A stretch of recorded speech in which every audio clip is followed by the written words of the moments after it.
বলেন বলেন বলেন। আমাদের ছাত্রদের আজকে বিভিন্ন কারণে বা বিভিন্ন বিষয়ে আমাদের একটা শান্তিপূর্ণ মানববন্ধনের ব্যবস্থা করেছিলাম আমরা।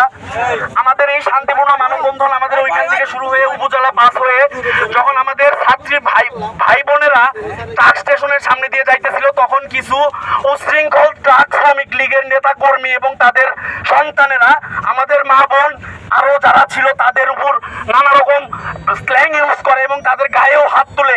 এটা যখন আমরা শুনতে পারি, আমরা ছাত্র জনতা এখান থেকে ওইখানে যাই, যাওয়ার পরে আমরা একজনকে আইডেন্টিফাই করি, তো তাকে আমরা ধরে নিয়ে এইখানে নিয়ে আসি যে তাকে আমরা পুলিশের হাতে দিয়ে দেবো বা কিংবা সেনাবাহিনীর হাতে হস্তক্ষেপ করব।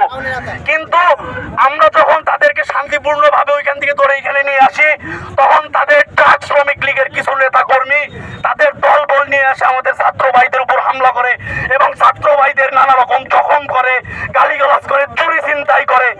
আমরা তাদেরকে স্পষ্টভাবে বলে দিতে চাই, আমরা যদি এই ফ্যাসিস্ট হাসিনার পতন ঘটাতে পারি ছাত্ররা হিসাবে, এই ট্রাক শ্রমিক লীগ এই ভবনের মাটিতে 2 মিনিটেও টিকতে পারবে না। আমি আর কথা বলতে চাই না। আমাদের ছাত্র ভাইয়েরা সকলে রাস্তায় উপস্থিত হবেন, রাস্তায় সমবেত হবেন। যেহেতু আমাদের ছাত্রদের এই রাস্তায় হাত তোলা হয়েছে, তাদের বিচারও আমরা এই রাস্তায় করে তারপর বাড়ি ফিরবো ইনশাআল্লাহ। অ্যাটাকটা কি জন্য করা হয়েছিল একটু বলবেন কি? মেয়েরা চাইতেছিল, যাওয়ার পথে তারা টিস করতেছিল মেয়েদের, ইপটিজিং যেটাকে বলা হয়, ইপটিজিং করতেছিল।